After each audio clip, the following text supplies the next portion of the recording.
各位读音的朋友们，大家好啊！我是彭凯平，非常高兴呢，今天我能够和世界著名的积极心理学家、哈佛幸福课的主讲者泰勒·本-沙哈教授一起来讨论、分享，在当前的形势下如何保持一种积极向上的乐观的心态。那么，我和泰勒·本-沙哈教授呢，是今年7月份在加拿大参加第6届国际积极心理学大会的时候就有一个约定，这个约定就是当他在今年金秋时节访问中国的时候呢，我一定和他进行一个公益的对话。那么借助大有学问还有这个公开课的平台，我们一起来讨论一下我们中国老百姓关注的一个话题，就是如何快乐、积极、幸福啊！我自己呢也有一个平台叫做朋友之间，也做了很多的节目，也在讨论分享关于幸福的一些方法和知识，所以大家有兴趣呢也可以看一看我的一些直播的公益的一些视频。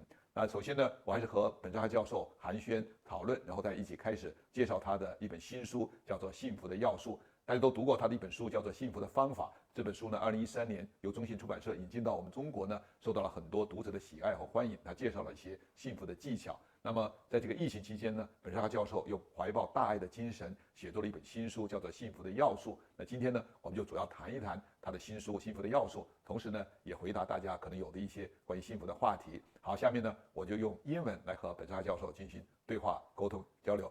Hi, Tal, how are you? So good to see you, Professor. Yes, it's been a while, right, since our meeting in Canada. It has been, and it has even been a longer while since we saw each other in China. Yes, that's great. Welcome to China. And so, what are you doing in China for the time being? So I came here, first and foremost, because I miss your beautiful country and the beautiful people here. Right. I came here to spend time with the Happiness Studies Academy community, with the students, to give a few lectures and to, once again, experience China. That's great. That's great. And you have a lot of fans in China. You know that, right? Besides your students. I do, and I'm their big fan. So I'm glad to be here also for some public lectures. And also, I'm very excited that my book has just been translated into Chinese. So I'm here to promote that too. Yes. So we are actually going to talk about your book very soon. But I just want to tell the audience, particularly those people who are new to this program, 大有学问, a little bit about you and your book, particularly the first book that was translated into Chinese was very popular. The Chinese title of the book is called 幸福的方法. In the book, you talk about happiness is not based on money, power, social status, and happiness is basically the basic human needs, human desire. There are ways to get happiness in life. That is meaningful spiritual happiness. And so, can you tell us a little bit more about your new book? What's the title of the book? I know the Chinese title of the book is called 幸福的要素. What's the English title of your book? So the title of the book is Happier No Matter What.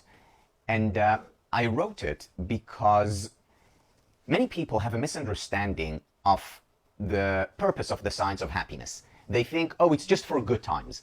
It's just when you're doing well, when things are going great, then you can think about happiness. And the argument that I made in the book is that, in fact, the science of well-being is as relevant, if not more relevant, for difficult times, such as the times that we went through globally during the pandemic. Yeah. So did you promote new theory or models, explain this happiness need that a human should have? Yes. So I relied on the work of a professor from New York University, whose name is Nassim Taleb. And Nassim Taleb introduced a very interesting concept, which is anti-fragility. And anti-fragility, the way I see it, takes resilience to the next level. And if I can take a minute just to explain this. So resilience, traditional resilience, is a term that comes from engineering. So for example, if you take certain material and you put pressure on it, if it's resilient, it goes back to its original form. So you take a piece of rubber, you squish it, if you let go, it goes back to where it was before. Or if you have a ball, you drop it and the ball bounces back to where it was before if it is resilient. Now, Resilience 2.0, or anti-fragility, takes this idea a step further. You put pressure on certain material. If it's resilient, it goes back to where it was. If it's anti-fragile, it actually grows bigger, stronger, better. Or if you drop it, if it's a ball, it doesn't just bounce back to where it was before. If it's anti-fragile, it bounces back higher. And this explains a very important physiological and psychological phenomenon, which is that as a result of hardship and stress and pressure and difficulties, we can actually grow. We can actually develop. And the science of happiness can provide us the tools, the techniques, the understanding of how to do that. That's very, very interesting because during the pandemic, I also promote idea. It's called the PTGD. So we have this PTSD, just like you said, when we face trouble, risk, hardship, and all kind of difficulty. We humans tend to have this so-called phenomenon PTSD, right? Post-traumatic syndrome. However, I believe that people can have a PTGD, post-traumatic growth and development. I very like your idea, but it's great. Congratulations, you have promoting this very powerful psychological abilities, and the people can, develop themselves after all the problems. Is there any way that people can have that kind of rigidity or the kind of resilience? How to do that? Yeah, Professor, I find it very interesting that even though we didn't talk about it before, we were both focusing on the same idea, because PTG is exactly what anti-fragility is all about. Yes. If I may share an example from my classes. So I would often ask my students the following question. I would ask them, so do you know what PTSD is? And just about all my students put their hands up. They know what post-traumatic stress disorder is. They've read about it in psychological classes, in the newspaper. They know. And then I say to them, okay, do you know what PTG is? And very few students have actually heard about it. Now, PTG is post-traumatic growth. PTSD is post-traumatic stress disorder. Post-traumatic stress disorder is when you break down as a result of trauma or hardship. Post-traumatic growth is when you grow up, grow stronger as a result. It's anti-fragility. Just about everyone has heard of PTSD. Very few people have heard of PTG. Even though PTG, anti-fragility, is potentially twice as likely as post-traumatic stress disorder. Potentially twice as likely. Why potentially? Because in order to realize this potential, we need to first and foremost know that it's a possibility.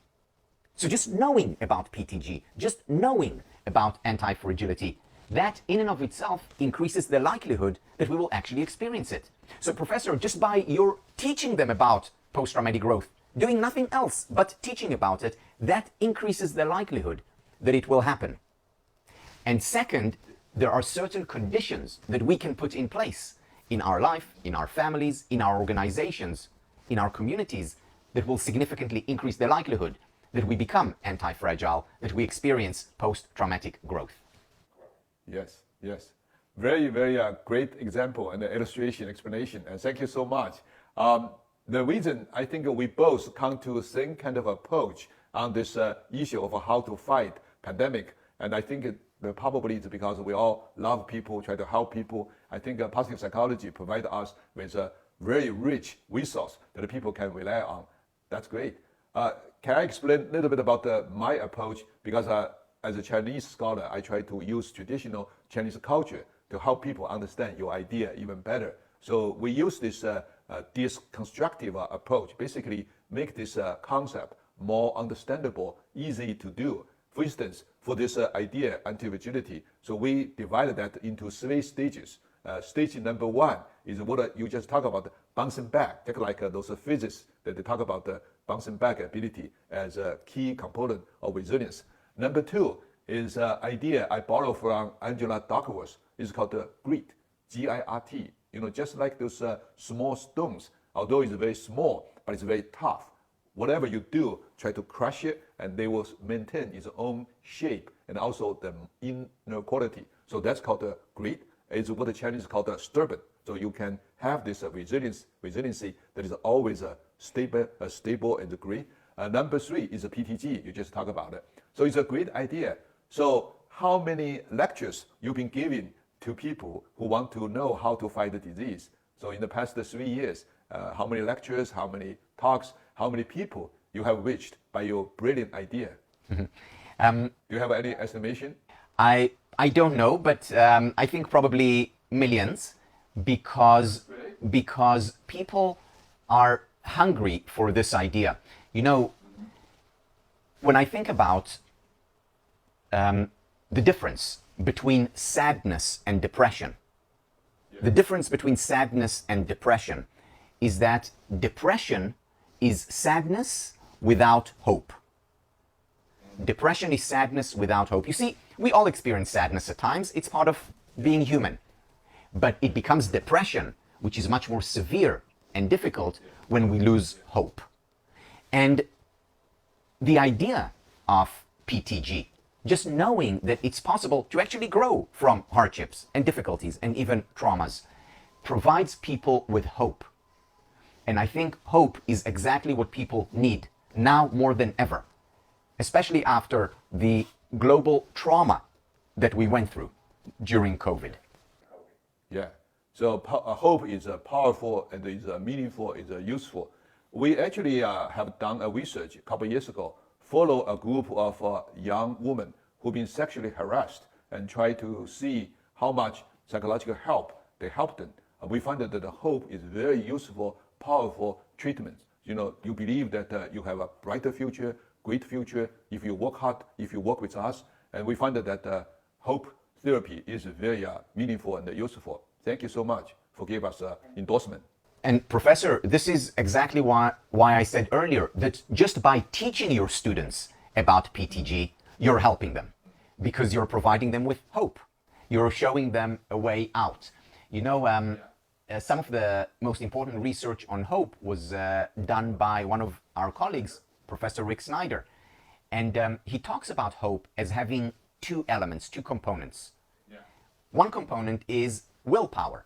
You know, willpower is about saying, I can do it, it's possible, I have the strength to do it, I'm capable. This is willpower. Yes, I can. Mm-hmm. Yeah. The second component is what Rick Snyder called way power, which is how I'm going to do it. You know, I was watching Wimbledon a few years ago, tennis, and Serena Williams had just played a match, and she was down, and then eventually she won. And she was interviewed after, and the interviewer said to her, you know, Miss Williams, you know, it's amazing how often you do it. It seems like you're going to lose, and then you win. What's your secret recipe? And she said, I always have a plan A that I come on court with. And if that doesn't work, I have a plan B. And if plan B doesn't work, I always have a plan C. And if C doesn't work, I have a plan D. In other words, what she was saying, that it's not just about, you know, willpower and I can win and I can overcome difficulty. What she has are different ways of overcoming difficulty, different alternatives. And it's having these different ways that provides us with hope. And what the science of well-being does is it provides just such ways to overcome difficulties. So in addition to the motivation and the willpower, we have way power. Yes, that's great. I think particularly you just mentioned that the positive psychology and the science of well-being provide lots of ways, methods, directions you can utilize in the future if your plan A didn't work out. That's a great point. And Professor, can I add one thing? Because yes, you know, this morning when I was lecturing to my students, I gave a lecture about Lao Tzu's Tao Te Ching. Oh, that's great. Tao Te Ching, Lao Tzu, yeah. And I spoke about the metaphor that Lao Tzu uses, which is water. Yeah. And, you know, the Tao is the way. And why did Lao Tzu decide to use water as a metaphor? Because water will always find the way. It will try one direction, and if it's blocked, it will go around through there. And if this is blocked, it will go around through there. And it will be able, over time, to create its own way. Because water, though it's soft, can even break through stone. Oh, I really like this metaphor, water. You know, the Kung Fu star, Bruce Lee, the way of water. Yes. When he was interviewed by the TV broadcaster many years ago in Colombia, he was asked, what is the essence to be Chinese? He said, fullness, shapeness, like water. So if you put the water in the teapot, it becomes teapot. If you put the water in a cup, it becomes cup. So be water, my friends. That's Bruce Lee's understanding of the essence to be Chinese. But I think you're right. It's not just the essence to be Chinese. It's the essence to be happiness people, happy people. So it's a great metaphor. I really love it. I think the Chinese audience may like it very much. I think there are two founding documents to the field of happiness studies. One is Aristotle's Nicomachean Ethics, and the second is Lao Tzu's The Tao. Well, thank you so much for giving high respect for traditional Chinese culture. Lao Tzu is also a Chinese philosopher I like very much. Confucius is another one. And there's another one I suggest you may want to read it later on. Is Wang Yangmin. Yang Min, he invented this area called the Xinxue, the philosophy of mind, 600 years ago. So it's interesting readings. Maybe on your way back to your country, you can read it on the fly, but it's great. Thank you so much. I look forward to it. Unfortunately, I cannot read it in the original. I always tell my Chinese students how envious I am of them. Yeah, there must be an English translation of Yang Min Xinxue. There must be one. Let's come back to your book, The Happy No Matter What. Well, in this book, you come up with this very new idea. It's called the SPIRE. How to pronounce it? Spire? Spire. Yes, Spire. Yeah. Can you talk a little bit more about this, your different factors and SPIRE, what it stands for, and what it means? So, SPIRE captures the essence of happiness and the essence of what it takes to not just become happier, also to become more anti-fragile. Yeah. And the S of SPIRE stands for spiritual well-being. The P of SPIRE stands for physical well-being. The I is intellectual well-being. The R is relational well-being. And finally, E stands for emotional well-being. Each one of these 5 elements captures an important part of the whole. So spiritual well-being is about finding meaning and purpose in what we're doing. It's also about being present, being in the here and now, being mindful. So purpose and presence, these are 2 ways of finding spiritual well-being. Physical well-being is about exercise, it's about nutrition, it's about rest and recovery. It's about what we can do to allow the energy to flow smoothly and well through us. That's physical well-being. Intellectual well-being is about curiosity. It's about asking questions. It's about learning. You know, Confucius in the Analects, there is a story about him where he walks into a temple and he's asking questions of everyone. And someone from behind remarks, the master is asking too many questions. That is not good form. And of course, what Confucius says, no, asking questions, that is good form. And curiosity, today, when we have the research we know, doesn't just make us happier, it doesn't just make us more successful, it actually makes us healthier. So people who are curious, who ask questions, also live longer. So that's part of intellectual well-being. Deep learning, deep engagement with text or with nature. Whether you're reading the Tao Te Ching or the Analects, or whether you're reading a poem. Reading it deeply, that is about intellectual well-being. The R of SPIRE, that's relational well-being. Relational well-being is about quality time we spend with people we care about and who care about us. It's about kindness and generosity and giving. And finally, emotional well-being is about learning to accept and embrace painful emotions, allowing these emotions to flow us smoothly like water. And emotional well-being is also about cultivating pleasurable emotions, such as joy and gratitude and excitement. So, spiritual, physical, intellectual, relational, and emotional well-being. These are the elements of SPIRE. These are the elements of happiness and of anti-fragility. Yeah, well, very interesting idea. I think ordinary Chinese may have an easy time to understand the physical, intellectual, relational, and the emotional well-being because it's concrete, it's practical. The spiritual well-being may be a little bit difficult for ordinary Chinese to comprehend. Can you elaborate a little bit more about how to cherish or how to protect, how to develop your spiritual well-being? You just mentioned the purpose and also other factor. Can you give us a couple examples about how to develop purpose, how to develop a meaning of life? Yeah. You know, when I talk about spiritual well-being, very often people think, oh, religion.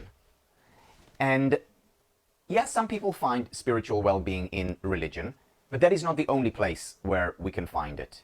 We find it when we experience meaning and purpose. For example, if I am a banker and I find meaning in my work as a banker, if I think that what I do matters, then I will experience my work as spiritual. Or if I'm a school teacher and I experience my work as meaningful, it is a spiritual experience.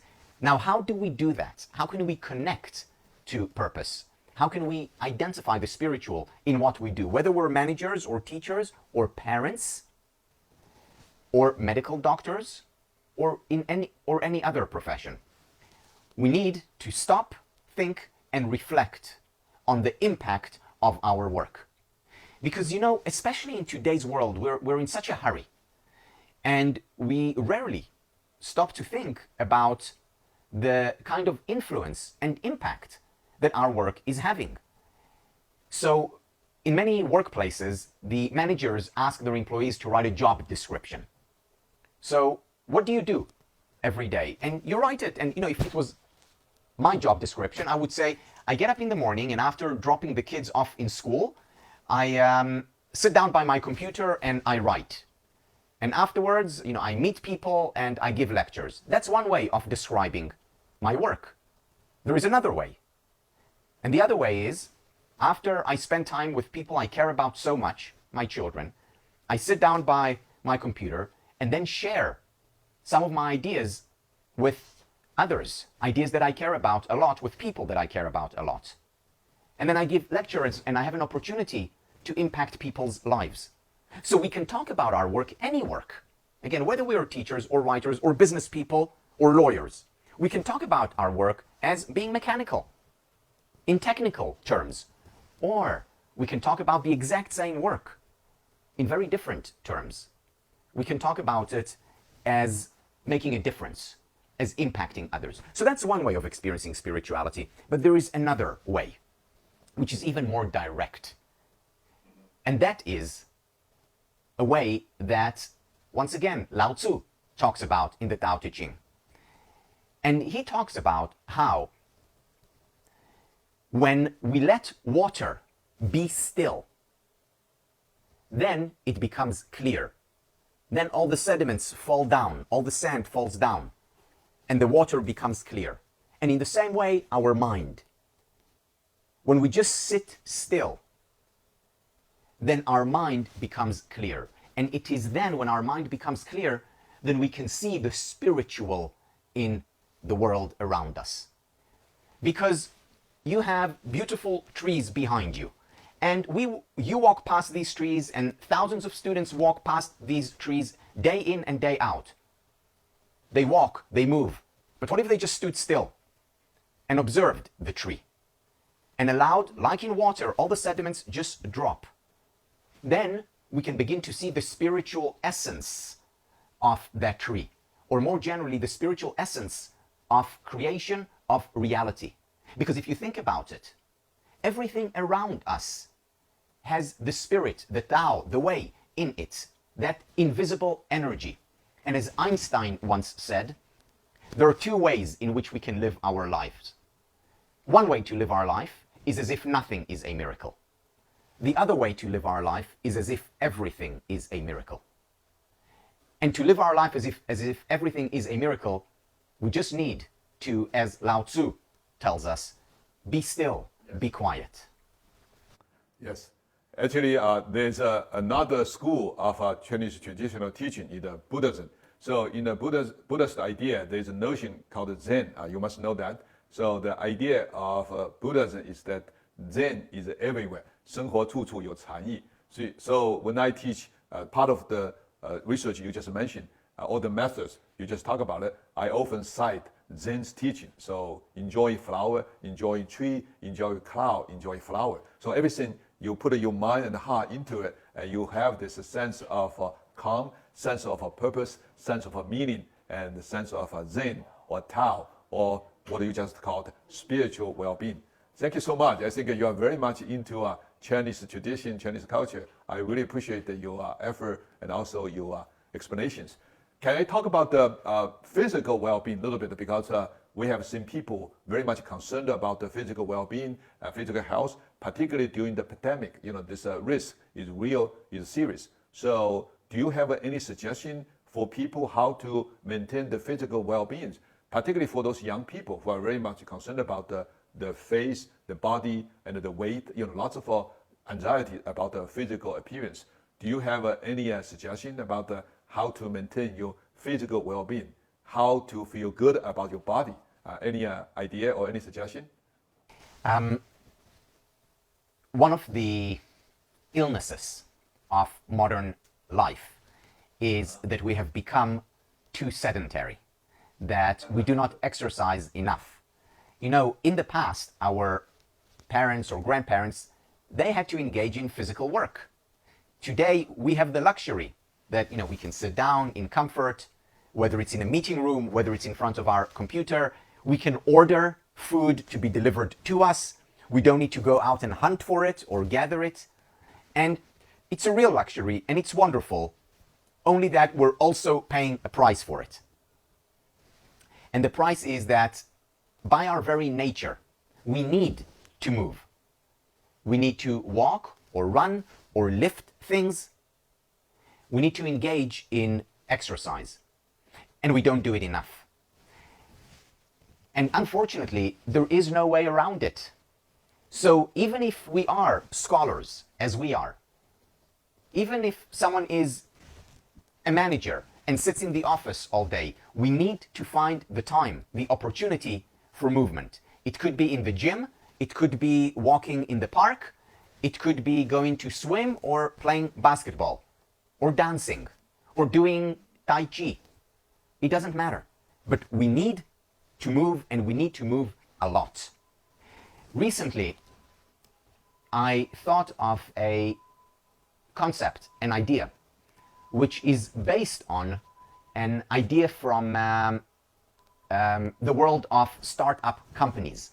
So startup companies use this idea of MVP, minimum viable product, which means how can we create a product that's good enough to send out there to the world so that it can be tested and so that it can come back and we can improve it. So based on minimum viable product, I came up with the idea of a minimum viable intervention.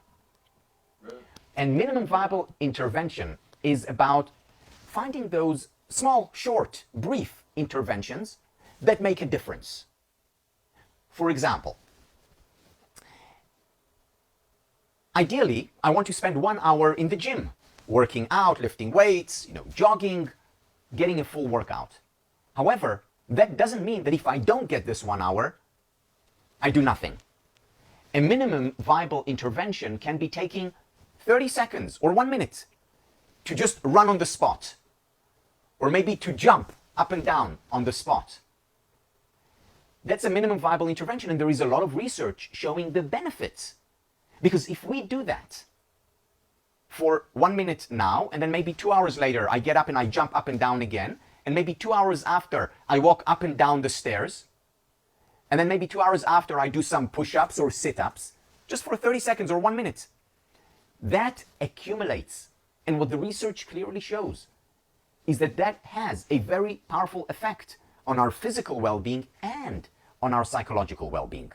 Minimum viable intervention. Or here is another example.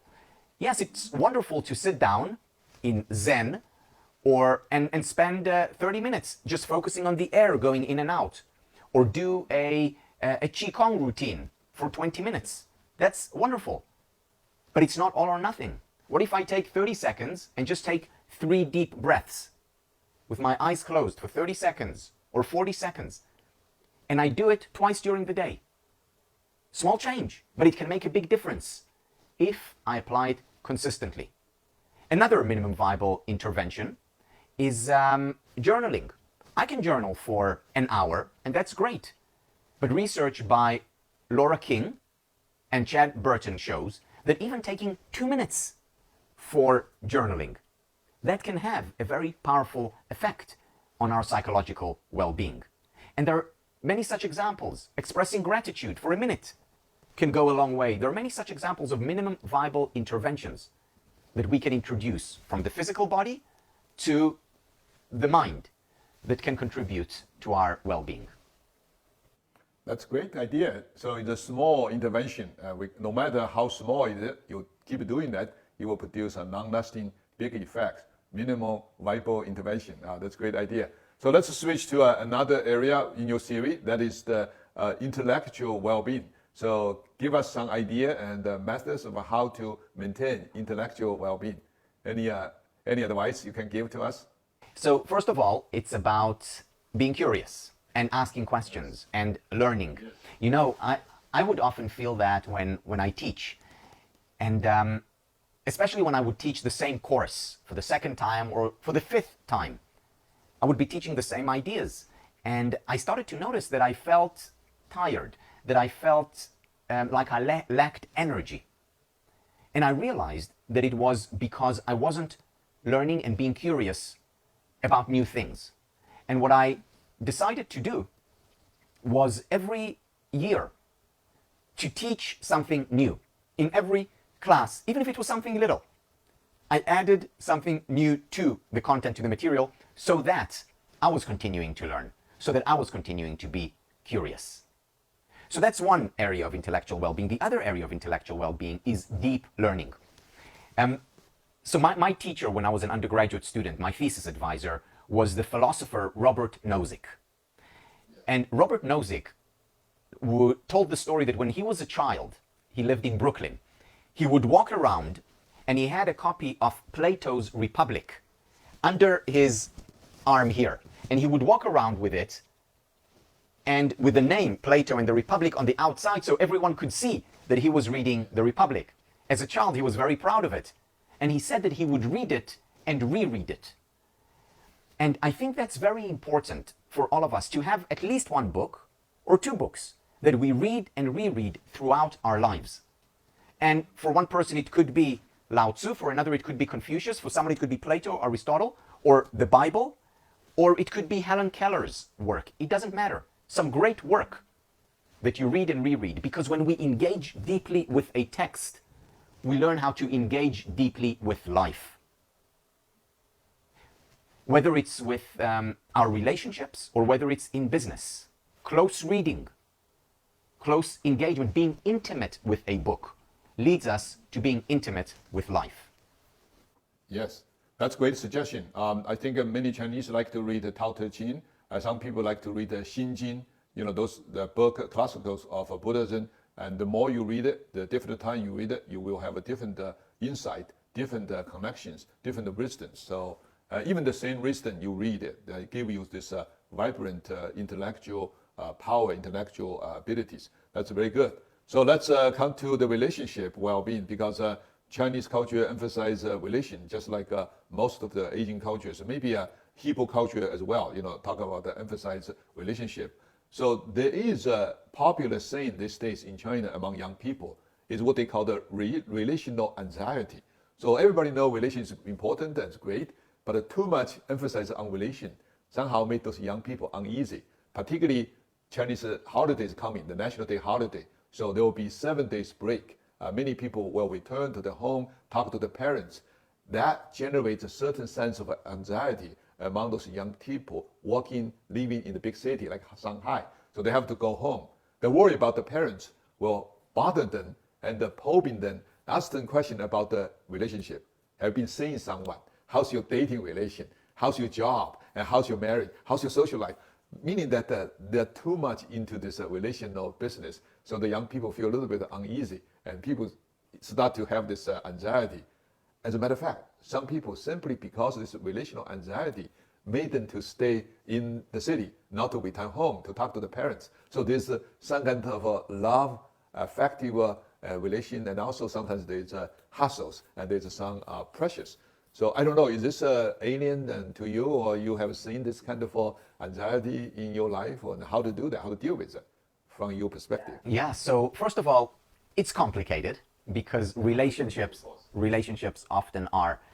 The bottom line that we need to understand, and that the young generation needs to understand, is that the number one generator of happiness is relationships, potentially. Nothing has the same power. And unfortunately, in today's world, digital relationships that are mediated through technology, have taken over direct relationships.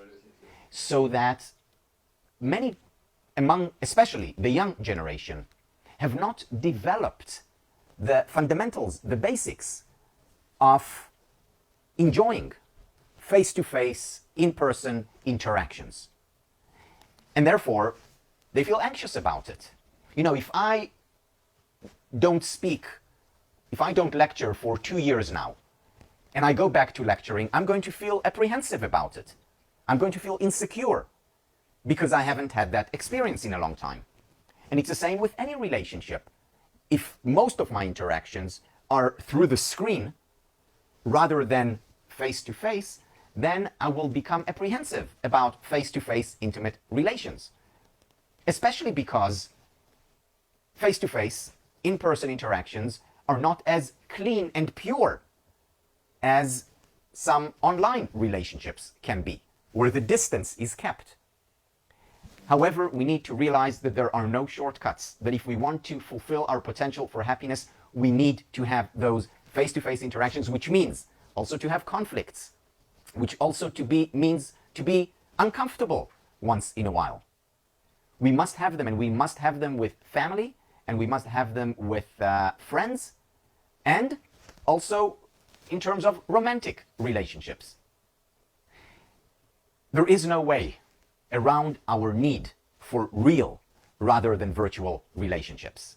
Now, I'm not against social media.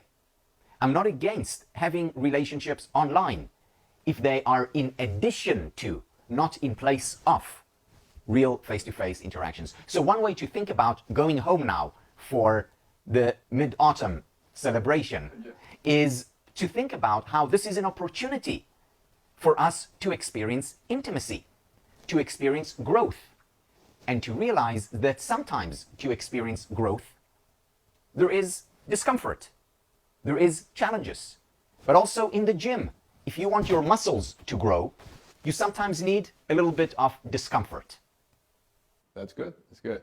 Yes, I just had this interview on CCTV, the Chinese Central Television Network. I talk about how to deal with this relational anxiety, particularly during this holiday break coming. So many young people increasingly worry about how to talk to the parents about the relationship. I propose so-called the 3C principle. Number one, contact. You know, during that period, increase your physical contact with your parents, with your relative, and be there with them, do things together. So that's very important. Number two is the communication, spending time, talk to them instead of playing your games and answer telephones and doing your things online. Actually, put down your cell phone and engage in real face-to-face communication. So that's number two. Number three is what I call the culture. Instead of talking about how much money you have earned, how many people you have seen, those are what I call the real life number, quantified numbers. Talk about something that cannot be quantified, like a cultural experience, like a reading book. You know, what kind of insight you get from the book, what kind of a movie you have seen, what new wisdoms you develop. So meanings that you could develop, you find. Those are what I call the three principles. Thank you so much for giving us this wonderful suggestions. Last question from me is about this last issue. So you have physical well-being, you have intellectual well-being, you have relational well-being, and you have the spiritual one. Last one is actually emotional well-being. So any suggestions, any idea or tools we can use? You can think about it right now. Yes, so the first thing that we need to keep in mind is that painful emotions are a natural part of our life. And one of the greatest barriers to happiness is when we try to push away and reject painful emotions when they arise. Instead, what we need to do is to let them flow through us like water, to embrace and accept painful emotions because they're natural. How do we embrace and accept them? One way is by what you mentioned earlier, communicating them, talking about them.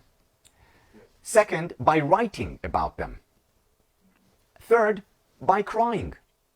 You know, tears are a very powerful way for us to deal with pain. When we cry, we release oxytocin, which is the love hormone. When we cry, we release opiates, which is a naturally calming chemical. So giving ourselves what I call the permission to be human, giving ourselves the space, the place to simply experience painful emotions, that's an important way of dealing with painful emotions. Second, cultivate pleasurable emotions. Take time to take stock of the good things in our lives, to appreciate the good thing. One thing we do as a family, which is very good for both relational well-being and emotional well-being, is we go around the table and each person says at least one thing that they're grateful for. And it's a wonderful way to start a meal. And we do it with kids, and I do it with my parents, who do it together with their grandchildren. And it's a way to cultivate pleasurable emotions and to remind us what we can appreciate in life, because we often forget. So these are some ways of cultivating emotional well-being. Mm-hmm. That's great. I think I really like this very dialectical approach, right? Accepting painful emotion, cultivating positive, good emotion. So I'm not saying good, cultivating positive, constructive emotion. So therefore that you can maintain, even develop, cultivating your emotional well-being. That's good suggestion. Now it's time to answer questions from the audience. So I do have a few questions from the audience. I think I hope you can answer. They really like your wisdom. They would like to listen to you talk. Well, here's question number one. That is a very long question. Basically, is that there's a global phenomenon, according to the audience, that young people generally feel very uncertain about the future. So they have this sense of anxieties. Do you have any suggestions can help people mediate or even mediate those anxieties? So any specific suggestions you can come up for those young people to help them deal with a stressful and a very anxious psychological state? You know, the best way to deal with uncertainty is to accept it. We try throughout our lives to do away with uncertainty, to know what the future brings. But actually, there's no way for us to really know. I mean, could anyone predict COVID? Could anyone predict the weather? Can anyone predict when we leave this world? You know, there are so many very serious uncertainties. Can anyone really predict the economy and how things will go? Yeah, we try to do it, but really we don't know. And the first step is to accept the fact that there is a lot that we cannot control and that there is a lot that is uncertain. At the same time, we need to also focus on those things that we can change, on those things that we do have control over, and learning to identify in our life the things that we have control over, and then do something about it, and learn to identify the things that we have no control over, and learn to accept it. That provides a balanced perspective, a healthy way to live our lives. Identify the things that we can change, and change them if necessary.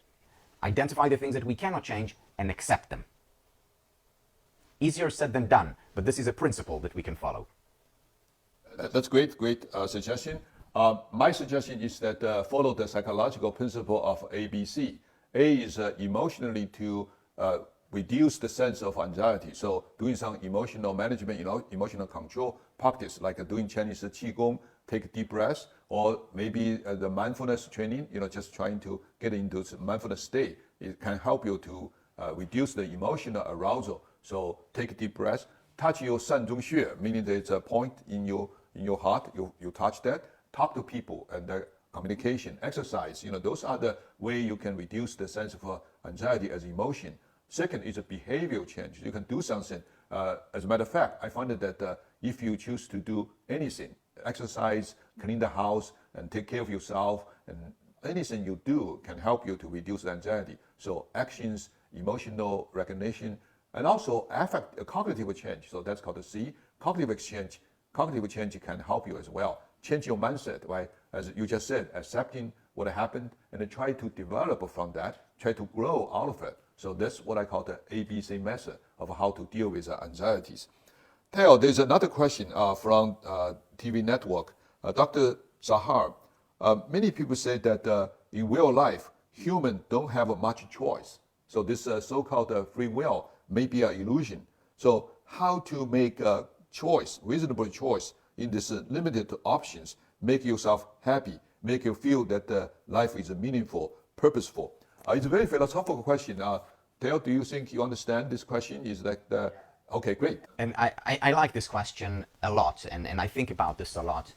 When we look at happiness as a whole, and this research, we know that some of our happiness comes from our genetic makeup or from very early experiences, which we have no choice about. Some of our happiness comes from external circumstances, for example, from where we live or the weather, which we have no control over. And we also know that some of our happiness level comes from the choices that we make. And the question is, how can we make good choices? Because very often we forget that we have a choice. For instance, the choice to be grateful, to appreciate. So many of us, so much of the time, fail to make that choice. We're not grateful for what we have. So how do we become more grateful? By becoming more mindful. So the key to making healthy choices is to become more mindful of the choices that we have. And how do we become more mindful of the choices that we have? By creating reminders in our life. A reminder can be a screensaver on the computer. A reminder can be a bracelet. I wear a bracelet on my wrist, and this is to remind me of whatever it is that I'm working on. For example, to remind me to be present in the here and now. Or at other times I wear it to remind me to be kind and generous. Or to breathe deeply. It is by having reminders around us that we become more mindful of the choices that we do have in life and the choices that can really make a difference in our lives. That's great. I think that's a comfort to many young people anxious about the choice they may have. Actually, they have a lot of choice. So there's another question in terms of choice. A very important decision young people have to make is to choose different kind of a job. So do you think is better to choose a job that have a high pay, or is it better to choose job has more meanings? Obviously, that a high pay job is very attractive. So how to fight with those temptation of money to choose the job that is meaningful? There's, as you know, Professor, there's a lot of research on the relationship between money and happiness. And what we know is that the big impact of money on happiness resides at the very basic level. So the first thing to think about is, how can I find work that provides for my basic needs? And that is for food, for shelter, for education.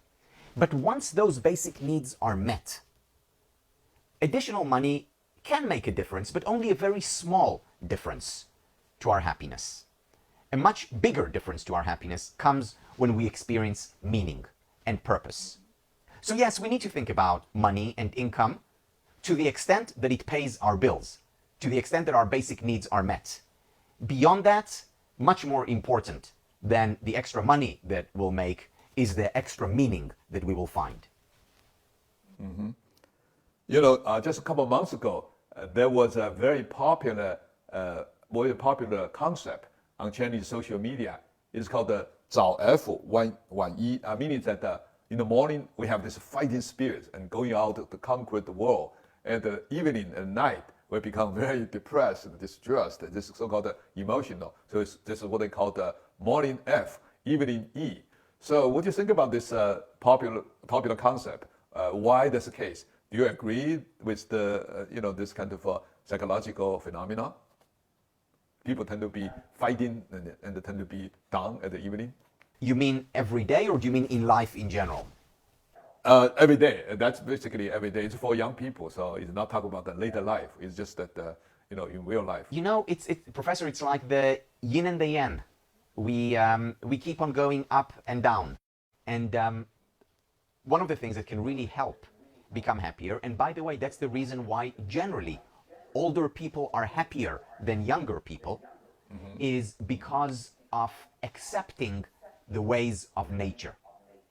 The way of nature is that we have more energy in the morning and less energy at night. It's not good or bad. It's simply a fact of reality. And accepting it, we can live according to it. This is what it means to live in accordance to the way, to the Tao. It means to accept nature for what it is. So in the morning, we go out at work. In the evening or at night, we relax. So we need to listen to nature rather than to try and fight it. How to fight it? By forcing ourselves to work at night, by taking more caffeine and finding artificial ways to keep us awake, instead of just letting nature take its course. We actually did a research. You may be interested and curious about it. So we actually test people, the daily rhythm, psychological and also physical. As a matter of fact, this so-called morning fight, evening emotion, only true for physical energy. So in terms of physical energy, every morning you recharge, you vibrate, you refresh, you want to go out and to walk, to fight. And of course, after a whole day work, you physically feel down, you're tired, fatigued, you want to take a break, relax. That's very much true for the physical energy. However, surprisingly intensive for happiness and also joyful emotion, morning is actually down because you have to go out, you have to work, you're actually not very happy about it. But after a while, you get into job in your work, talking to your friends, working with your colleague, achieving, collecting success in your job, actually in the afternoon, you feel pretty good because you accomplished quite a lot. So physically down, psychologically happy. As a matter of fact, at the night, people usually feel happy because you come back, relax, do things you like, also talking to your family and their friends. So evening people are very happy, physically down, psychologically, emotionally happy. So this concept is not true necessarily based on our psychological research results. What is your view about this psychologists, professionals open the popular education account to talk about the science, to promote scientific information and knowledge? So you've been doing very well. You're most cited, loved psychologists doing this kind of work. So the question is, do you like what you're doing, and what's your experience of doing that? And also, what kind of problems you think we have to deal with? So for many years, I've been talking about the fact that we as psychologists, academics, have a responsibility to promote science, scientific ideas, evidence-based interventions. We have a responsibility to promote it to the world. We mustn't just keep it within our university, within our classrooms, within academic journals. We have a responsibility to society. Why? Because we're supported by society and because we're part of society. So just holding academia apart from the world is unhealthy. At the same time, there are, of course, challenges, because I've heard many people take my ideas and popularize it and misunderstand or miscommunicate it. So we need to be, therefore, extremely clear, simple, to the point, and talk about the ideas and explain them time and time again. This is why I see our work as so important and valuable, and the work that is done here in your program, in your channel, as being critical for the health of our society. It's bringing ideas from science and making them accessible. That's great. Well, I agree with you 100%. I pretty much share your sentiment. We psychologists are part of the people, part of the society. We are supported by the society, by the people. We should service for the people. So it's what I call the of the people, by the people. Obviously, we should do things for the people. Okay, the final concluding remark you would like to share, like a one-sentence statement you like the Chinese audience to know, and your concluding remark. This is my concluding remark. It's also my opening remark whenever I speak in China. And that is, I'm not coming here to teach you something new. Rather, I'm coming here to remind you of what you already know. Because all of the wisdom that I have found in modern psychology is present, exists in your ancient texts, in your ancient wisdom, the work of Lao Tzu and Confucius in particular. So go back to the source, go back to the origin, read it and reread it, and then live it. That's great. Well, my concluding remark will be that happiness is not abstract. Happiness is not remote. Happiness is in your life, is in moment, and also in people. So 幸福在眼前，幸福在当下，幸福在人间。Thank you all for coming, and also thank Tal for sharing your wisdom, your idea, and also thank all the audience for coming here to listen to us, to support positive psychology. Let's work together to have happiness in China, in the world. Thank you so much. Thank you. Thank you. 好最后就是感谢各位大有学问以及抖音账号的各位朋友，感谢朋友之间各位朋友来参加、来分享、来听我们的一些幸福的分享祝福大家，也希望大家和我们一起共同努力，让幸福的事业光照中国、光照人间。谢谢大家。